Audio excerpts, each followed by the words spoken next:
오늘 말씀 속에서 오늘 설교 제목이 보이시나요? 설교 제목 무엇이었나요? 주밖에는 나의 복이 없습니다. 오늘 말씀을 묵상하면서 이 이름을 하나 생각이 났는데, 이 이름을 지으면 참 좋겠다라는 생각입니다. 제가 만약에 주씨이고 아이를 하나 더 낳는다면 이 이름으로 짓고 있습니다. 뭘까요? 주, 나, 복입니다. 어떤가요? 주, 나, 복. 나보가 조금은 촌스러운 것 같기도 하지만 참 의미가 있습니다. 주밖에는 나의 복이 없습니다. 한번 따라해 보겠습니다. 주밖에는 나의 복이 없습니다. 이어서 한번 해볼까요? 주밖에는 나의 복이 없습니다. 다시요. 주밖에는 나의 복이 없습니다. 참 아름다운 고백입니다. 요즘 신방을 하고 있는데요, 신방을 하다 보면 주나복 권사님, 주나복 집사님을 만날 때가 참 많습니다. 어제 한 권사님을 만났는데요, 이제 칠순이 다 되어 가십니다. 얼마나 그 믿음이 아름다운지 모릅니다. 근데 이 권사님이요, 50세가 넘어서 이제 신앙생활을 하셨습니다. 얼마나 교회가 생소하셨을까요? 거기에서 말씀의 은혜를 누리고 전도 폭발을 통해서 믿음의 뿌리를 다지고 여러 신앙 기초 훈련들을 듣습니다. 수많은 목사님들과 순장님과 순원들의 사랑을 받으면서 우리 권사님의 믿음이 쑥쑥 자라는 것입니다. 그리고 어느덧 제자 훈련을 받고 또 사역 훈련을 받고 작년까지는 순장으로 얼마나 순원들을 사랑하면서 사역하셨는지 모릅니다. 말씀을 나누는 중간중간에 모든 것이 은혜입니다. 모든 것이 은혜입니다. 주님밖에 없어요. 주님밖에 없어요. 이 말씀을 반복하시더라고요. 마지막에 기도 제목을 물어봐도 저는 주님밖에 없어요.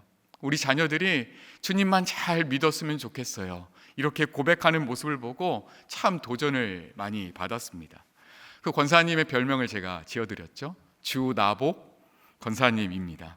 권사님이 말씀하시는 중간중간에 표현은 달랐지만요, 주밖에는 나의 복이 없습니다. 계속 이렇게 반복해서 말씀하셨습니다. 그 겸손한 모습에 저절로 고개가 숙여졌습니다. 보통 신방을 마칠 때쯤 되면은요, 그래도 이제 제가 목사이니까 말씀을 전하고 같이 기도하고 이렇게 마무리하거든요. 근데 마치 믿음의 큰 어른을 만난 듯 더 이상 제가 전해드릴 말씀이 없는 것 같았습니다. 이미 이 땅을 주님과 함께 천국처럼 살아가시고 권사님이 계시는 그 곳을 천국화 시켜가면서 살아가시는 모습에 얼마나 감사하고 얼마나 눈물이 났는지 모릅니다. 그래서 막 말씀을 전하기보다는 권사님, 저 권사님하고 부르고 싶은 찬양이 있어요. 찬양 같이 불러요. 찬송가 438장이에요. 내 영혼이 은총 입어 중한 죄짐 벗고 보니 슬픔 많은 이 세상도 천국으로 화하도다. 그 다음 어떻게 해주죠? 할렐루야 찬양하세. 내 모든 죄 사함 받고 주 예수와 동행하니 그 어디나 하늘나라. 그러면서 우리 권사님 이미 이 땅을 하늘나라처럼 살고 계시고 하늘나라처럼 만들어 가시는데, 하나님 건강시켜 주십시오, 믿음 지켜 주십시오, 이렇게 기도하며 신방을 마무리했습니다. 한 번 더 고백해 볼까요?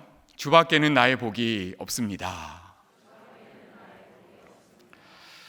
지난주 금요일 밤이었습니다. 이 자리로 금요 기도회를 하기 위해서 주차를 하고 길을 걸어오는데 바닥에 뭐가 있는 거예요. 뭐가 있었냐면 율곡 이인님께서 바닥에 누워 계셨습니다. 5,000원권이 있습니다. 주위를 얼른 둘러보고 주셨습니다. 근데 그 율곡 이인님 옆에 세종대왕님도 누워 계셨어요. 두 분이나 얼른 주셨습니다. 놀랍게도 신사임당도 누워 계셨습니다. 와, 웬 복이야? 그러면서 얼른 주셨는데 75,000원을 주게 됐습니다. 이게 꿈에 나오는 이야기가 아니라 지난주 금요일 날 있었던 일입니다. 어두컴컴한 밤에 죽게 된 거죠. 기뻤습니다. 근데 그 기쁨도 잠시 내게 아닌데 돌려줘야지. 잃어버린 사람 많이 속상했겠다. 어떻게 찾아주지? 라는 생각이 들었습니다. 가게 문은 다 닫혀 있는 상태였고요. 누구에게 물어볼 수 있는 상황도 아니었습니다. 그렇게 다음날 아침이 돼서요, 아마 저 가게 손님이나 가게 주인이 떨어뜨리지 않았을까? 그 가게로 전화를 했습니다. 잘했죠. 따르릉 따르릉 전화를 걸었습니다. 안 받더라고요. 아싸. 안 받더라고요. 얼마나 감사했는지. 그리고 일주일 시간이 훌쩍 지났네요. 그리고 오늘이 되었습니다. 정신없이 지났어요. 가방 안에 그냥 넣어뒀습니다. 그리고 오늘 교회 오는 길에 그 가게를 방문해서, 사장님, 제가 지난 주일날 돈을 주셨어요. 이 가게 앞에 떨어져 있는 거 보니까 사장님 거 아니면 손님 거 같습니다. 드리고 왔어요. 사장님도 당황하시죠. 보니까 아닌 것 같은 거예요. 근데 저 몰라요 하고 찾아주세요 하고 드리고 왔습니다. 짧은 시간이었지만 그 돈 때문에 행복했던 시간이었습니다. 그러면서 오늘 말씀을 이렇게 돌아보는데, 나는 정말 그 주 나복의 사람인가 아니면 돈 나복의 사람인가 생각해 보게 되었습니다. 그리고 이 말씀 앞에 진지하게 제 자신에게 물어봤습니다. 너 정말 비록 돈이 없어도 주만 있으면 괜찮니? 이렇게 물어봤습니다. 간절히 소망하기는 이 밤이 주밖에는 나의 복이 없습니다. 이렇게 고백되어지는 밤 되기를 소망합니다. 아멘. 그렇다면 주 나복의 삶을 살기 위해서 우리가 구해야 할 기도 제목이 무엇이 있을까요? 오늘 말씀을 통해서 3가지로 정리하고 그 말씀 꽉 붙잡고 좀 기도했으면 좋겠습니다. 주 나복의 삶을 위한 3가지도, 첫 번째는요, 주께 피하겠습니다 입니다. 오늘 말씀 1절입니다. 함께 읽겠습니다. 하나님이여 나를 지켜주소서. 내가 주께 피하나이다. 왜 피합니까? 힘들고 어려운 일이 있는 거예요. 이 시인이 정말 힘들고 어려운 일이 있는 거예요. 사실 우리가 잠잠히 읽었지만 하나님이여 나를 지켜주소서. 내가 주께 피하나이다. 이렇게 외치고 있습니다. 살려달라고, 도와달라고. 우리도 어려운 일이 당하면 이렇게 고백하지 않습니까?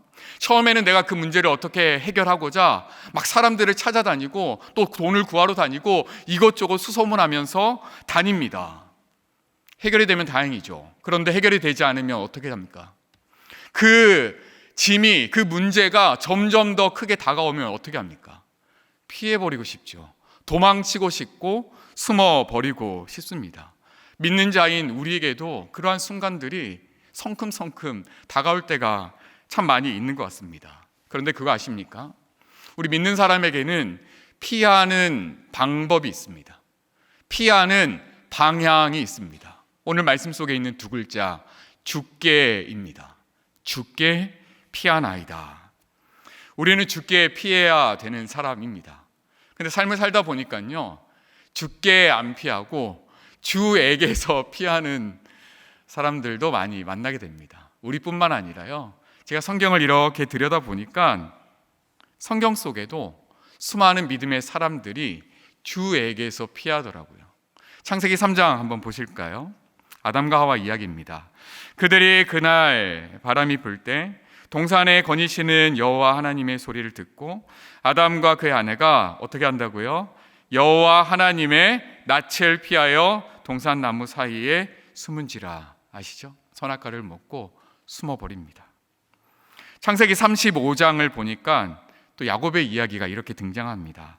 하나님이 야곱에게 이르시되 일어나 베델로 올라가서 거기 거주하며 내가 내 형 에서의 낯을 피하여 도망하던 때에 내게 나타났던 하나님께 거기서 제단을 쌓으라. 야곱이 형 에서의 장자권을 팥죽으로 사고 축복을 받고 도망치죠. 살겠다고. 그 낯을 피하여 살겠다고 도망칩니다. 하나님이 나타나셔서 방향을 알려주죠. 야, 너 글로 도망가는 게 아니라 하나님 앞으로 피해야 돼, 죽게 피해야 돼 라고 알려주십니다. 모세는 어떻습니까? 출애굽기 2장의 말씀인데요, 그가 이르되 누가 너를, 모세를 우리를 다스리는 자 재판관으로 삼았느냐? 내가 애굽 사람을 죽이는 것처럼 나도 죽이려느냐? 모세가 두려워하여 이르되 일이 탈로 되었도다. 바로가 이 일을 듣고 모세를 죽이고 하자 찾는지라 모세가 바로의 낯을 피하여 미디안 땅에 머물며 하루는 우물겉에 앉았더라. 그 모세가 당면한 그 문제 앞에 황급히 달아나는 성경의 인물들, 때로는 믿음의 조상들의 모습을 발견합니다. 이들의 모습을 발견하니까요, 마치 우리의 모습을 보는 듯 합니다. 내가 저지른 잘못 앞에 그것을 해결할 줄, 어쩔 줄 몰라 하는 내 모습, 그리고 이리 숨고 저리 숨고 도망치는 모습이 마치 우리의 모습 같습니다. 성경을 또 가만히 들여다보니까요, 정말 잘 피하는 사람이 있더라고요. 누군지 한번 맞춰보십시오. 이 사람은 피하기 선수입니다. 선수.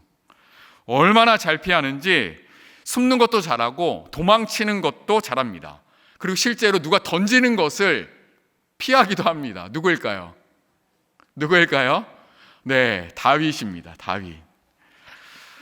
사무엘상 18장 말씀 한번 보실까요? 그가 스스로 이르되 내가 다윗을 벽에 박으리라 하고 사울이 그 창을 던졌으나 다윗이 그 앞에서 2번 피하였더라.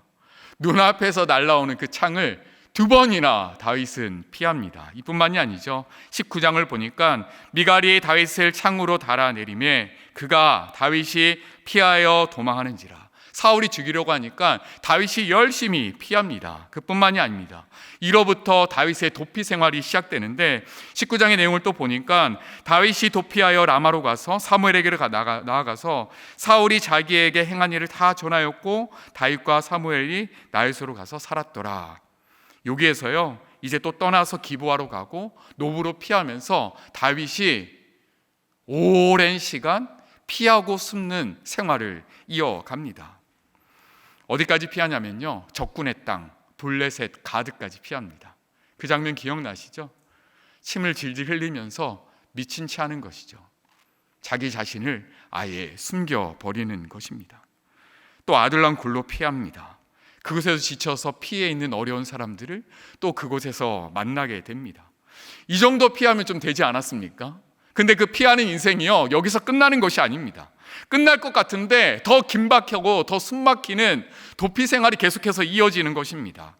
사무엘상 23장의 내용을 보니까 이렇게 묘사하고 있습니다. 사울이 산 이쪽으로 가매 다윗과 그의 사람들은 산 저쪽으로 가며 다윗이 사울을 두려워하여 급히 피하려 하였으나 이는 사울과 그의 사람들이 다윗과 그의 사람들을 에워싸고 잡으려 함이었더라. 이쪽으로 가니까 이쪽으로 쫓아가고 또 절로 가니까 절로 가고 이제는 아예 산을 포위해서 점점 포위해 오는 정말 도피 생활의 마지막, 어쩌면 내가 죽을지도 모르는 그 생활을 다윗은 맞이하게 됩니다. 얼마나 두려웠을까요? 똑같이 도피 생활 가운데에 하나님께서는 늘 그러하듯이 다윗을 찾아와서 말씀하십니다. 직접 말씀하시기보다는 도망치는 그 생활 가운데 하나님의 사람을 계속 보내주시죠. 미갈을 보내주십니다. 사울의 딸이지만 아내로 다윗 편에 서서 도와줍니다. 창을 내리고 도망가게 해줍니다. 요나단 보내주시죠. 절친한 친구, 자기 생명처럼 그 다윗을 여겼던 요나단, 화살을 이렇게 쏘면서 군호를 알려주며 다윗아 도망가 라고 알려줍니다. 이뿐만이 아닙니다. 노베에서는요, 아히멜렉을 만납니다. 먹을 것을 얻고 거기서 또 힘을 냅니다. 아둘람 군에서는요, 다윗의 마음과 같은 힘들고 어려운 사람들 400명을 만나면서 힘을 얻는 것입니다. 여전히 도망자 신세였지만 다윗의 마음속에는 나의 진정한 피난처는 주님이시다, 이 고백이 다윗의 마음속에 있었던 것입니다. 무엇으로 이것을 증명해낼 수 있습니까? 자기의 원수 사울을 죽일 수 있는 그 찰나의 순간, 그 동굴에서 다윗이 어떻게 합니까? 여호와께서 기름 부은 반자를 내가 감히 멈춥니다. 그 이유가 무엇입니까? 비록 자신은 도망자 인생이지만 내 마음속에 주님이 계십니다. 나의 영원한 피난처는 주님입니다 라는 고백이 있기 때문에 그러한 행동을 실천할 수 있었던 것입니다. 하나님이 다윗을 보시고 얼마나 기뻤을까요? 얼마나 이뻐했을까요? 야, 다윗아, 너 너무 잘 피하고 있다. 혹시 피하는데 뭐 필요한 거 없니? 먹을 걸 줄까? 내가 좀 사람을 보내줄까? 하나님께서 여전히 도망 중인 그 다윗에게 사람을 통해서 너 정말 잘 피하고 있구나. 네 마음속에 진정한 피난처이신 주님이 계시구나. 이렇게 말씀해 주고 계십니다. 피하는 자가 누리는 진정한 은혜를 다윗은 누리고 있었던 것입니다. 이번 주에도 한 집사님을 만났습니다. 그 집사님 별명이 뭘까요? 주나복 집사님. 아까는 주나복 권사님. 다윗과 같은 삶을 살고 계시더라고요. 40대 젊은 집사님입니다. 이쁜 아들 하나가 있어요. 올해 7살이 되었습니다. 하나밖에 없는 아들 얼마나 이쁠까요? 어렸을 때 막 정말 똑똑했대요. 4살, 5살인데 혼자 한글을 깨우치는 거예요. 그리고 6살, 7살 때 2자리 숫자를 막 스스로 더하는 거예요. 유치원에서 와, 천재다. 와, 영재 났다. 그래서 모든 사람들의 주목을 받았습니다. 그런데 하나 어머니가 누구누구 엄마 한번 검사 받아봐. 좀 특별하니까. 그래서 검사를 받은 거예요. 그리고 이야기를 듣게 됩니다. 아이가 좀 사회성이 부족하고 자폐 스펙트럼 장애인 것 같습니다 라는 청척병력과 같은 이야기를 듣게 됩니다. 자폐는 아니지만 그 증상들이 보인다는 거예요. 마음이 무너지죠. 이제부터 기도 제목은 뭘까요? 하나님, 이 아이 그냥 평범하게 초등학교 들어가게 해주세요. 아이들과 같이 건강하게 그렇게 생활하게 해주세요. 이렇게 기도 제목이 바뀝니다. 그리고 이 아이를 또 치료하기 위해서 좋은 병원을 찾아다니고 좋은 의사 선생님을 만나고 또 치료받는 또 단체에 가서 학원에 가서 열심히 치료합니다. 수많은 사람들의 격려와 위로를 받으면서 마치 다윗처럼 그렇게 피하고 피하는 인생을 집사님이 사십니다. 이렇게 이 한 아이를 이렇게 키우는 것도 벅찬데 작년에는 힘든 일도 참 많이 겪었더라고요. 갑자기 어머니께서 심정지가 와가지고 구급차를 불러서 응급실로 가는 일이 발생하고 아이를 치료하는 가운데에 큰 교통사고가 나서 차를 폐차하는 일도 생기고 코로나에 확진되어서 정말 힘든 시간들, 아픈 시간들을 보내고 이제 몸이 회복되는 것입니다. 얼마나 힘드셨을까요? 집사님께서 이러한 삶을 쭉 들려주시더니 마지막에는 이렇게 고백합니다. 목사님, 저요 주님밖에 바라볼 수 없었어요. 저요 주님밖에 바라볼 수 없었어요. 그 이야기가 저에게는 어떻게 들렸을까요? 주밖에는 나의 복이 없습니다. 이렇게 들리는 것입니다. 주께 피한다는 것은요, 어떤 특정한 장소, 어떤 특정한 시간에 오랜 시간 주님과 머물러 있어야만 주께 피하는 것이 아니더라고요. 일상을 살아가는 그 순간순간에 주나복 이걸 외치면서 하나님, 나의 인생은 주께 피하는 인생 되기를 원합니다. 이렇게 살아가는 것이 주나복의 인생을 살아가는 것, 주께 피하는 인생을 살아가는 거더라고요. 우리 이 밤에 주나복을 고백하면서 주나복의 삶을 살아가는 우리 되었으면 좋겠습니다. 두 번째 기도 제목이 또 있습니다. 두 번째 기도 제목은 서두르지 않겠습니다. 이 기도입니다. 서두르지 않겠습니다. 3절과 4절 말씀 우리 함께 읽어보겠습니다. 시작. 땅에 있는 성도들은 존귀한 자들이니 나의 모든 즐거움이 그들에게 있도다. 다른 신에게 예물을 드리는 자는 괴로움이 더할 것이라. 나는 그들이 드리는 피의 전제를 드리지 아니하며 내 입술로 그 이름도 부르지 아니하리로다. 3절과 4절에는요 대조되는 두 부류의 사람이 나옵니다. 한 부류는 땅에 있는 존귀한 성도, 또 한 부류는요, 다른 신에게 예물을 드리는 자입니다. 좀 대조가 되죠. 3절의 내용을 보면은요, 처음 딱 봤을 때 조금 헷갈리는 표현이 있어요. 나의 모든 즐거움이 그들에게 있도다 이렇게 고백하는데 이 나가 누굴까?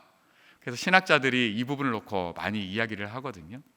두 가지 해석이 가능합니다. 첫 번째, 이 나는요, 이 시를 쓴 다윗으로 봅니다. 다윗이 그 존귀한 성도님들을 바라보면서, 지금 이렇게 금요예대에 나오신 성도님들을 바라보면서, 존귀한 성도님들, 여러분들은 나의 즐거움입니다 라고 고백하는 것입니다.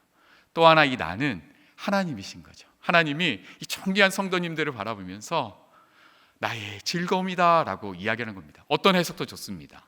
성도는 하나님께서 바라보실 때 존귀한 자, 그리고 하나님께서 바라보실 때, 또 우리가 바라봤을 때 기쁨, 즐거움이다 라는 사실입니다. 이와 대조되는 사람이 누구냐면 다른 신에게 예물을 드리는 자입니다. 다른 신에게 예물을 드리는 자, 우리와는 전혀 상관없는 사람처럼 좀 느껴지지 않습니까? 근데 그렇지 않더라고요. 성경의 이 원어를 살펴보니까요, 사실은 다른 신이라는 표현이 없어요. 다른 신이 아니라 다른 것이에요. 여기서 또 예물을 드리다라는 거, 막 신에게 우상 숭배하는 것이 아니라 예물을 드리다라는 동사는 어떤 동사냐면 서두르다라는 거예요. 위기의 순간, 어려운 순간에 다른 것들로 분주하게 서두르는 모습이다라는 것입니다. 그 말씀을 이렇게 보면 마치 우리의 모습 아닙니까?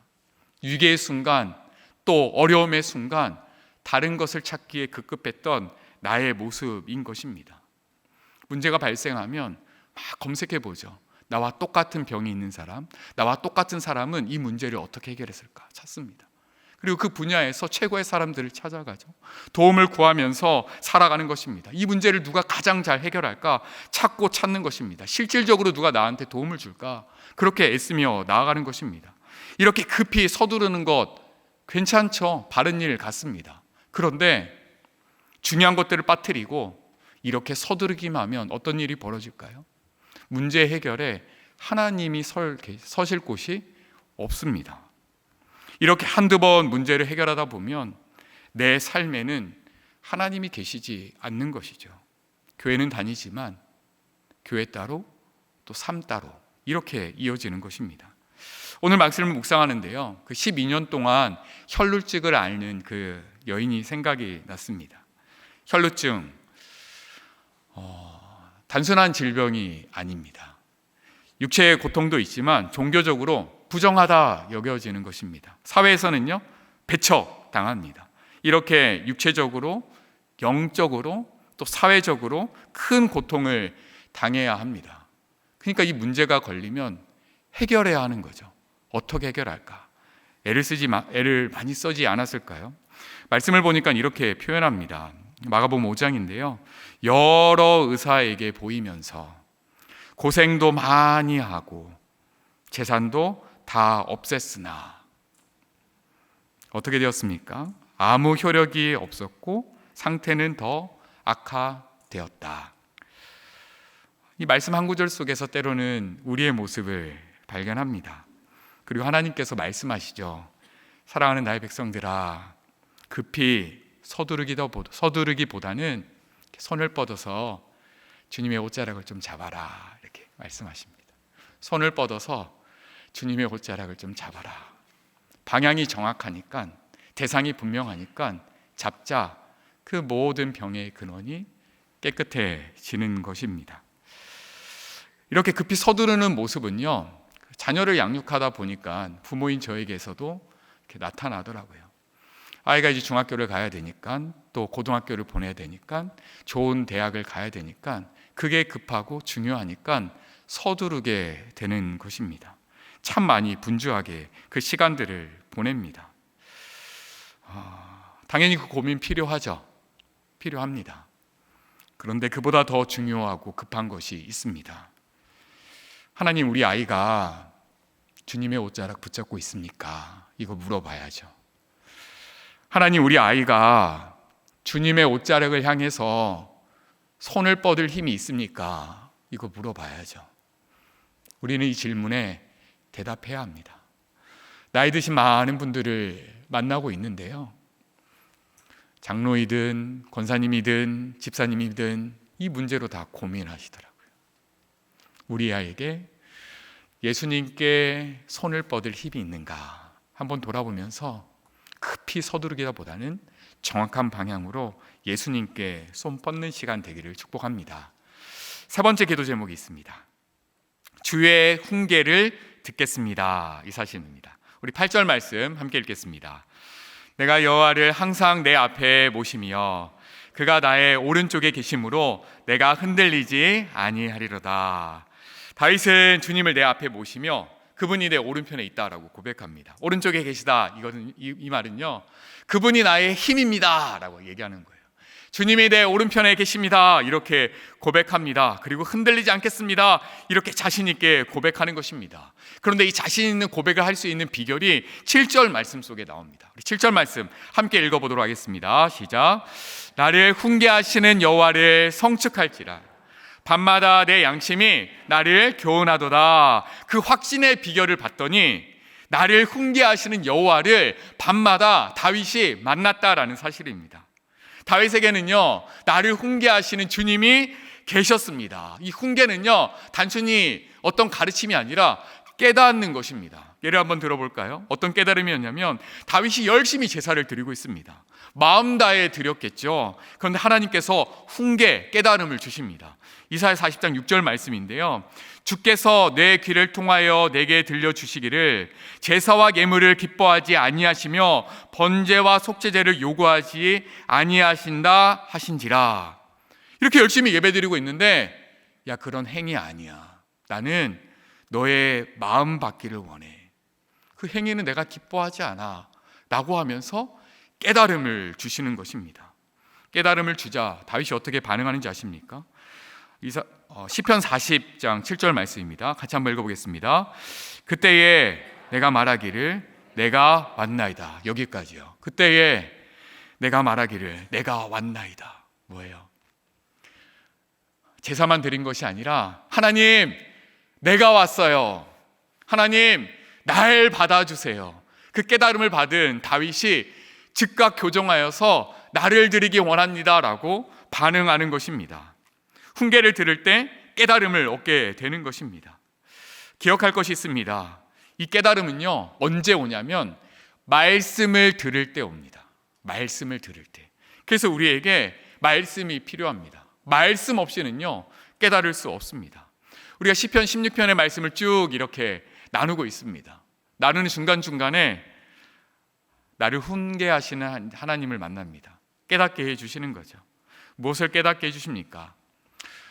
내게는 또 다른 이름이 있다는 거예요. 주나복. 저는 이제 주나복 목사입니다. 주나복. 주밖에는 나의 복이 없습니다. 이 사실을 깨닫게 해주는 것입니다. 그리고 그 삶을 살기 위해서 기도해야 될 세 가지 기도 제목이 있는 것을 깨닫게 해주시는 거예요. 죽게 피하게 해주십시오. 저 죽게 피하게 해주십시오.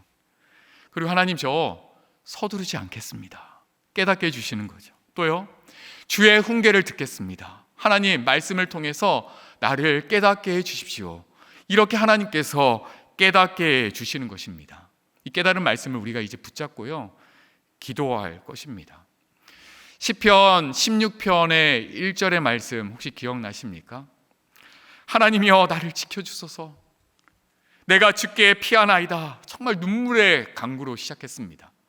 그런데 1절, 2절 쭉 지나가 마칠 때쯤 되니까 변화가 됩니다. 9절에 이렇게 얘기합니다. 이러므로 나의 마음이 기쁘고 나의 영도 즐거워하며 내 육체도 안전히 살리니. 그 삶이요, 기쁨과 즐거움과 평안으로 가득합니다. 마지막 11절은요 좀 이렇게 고백하는데, 우리도 좀 이렇게 고백하기를 소망하는 마음으로 우리 함께 힘있게 한번 읽어봤으면 좋겠습니다. 11절입니다. 시작. 주께서 생명의 길을 내게 보이시리니 주의 앞에는, 아멘, 주의 오른쪽에는 영원한 즐거움이 있나이다. 아멘.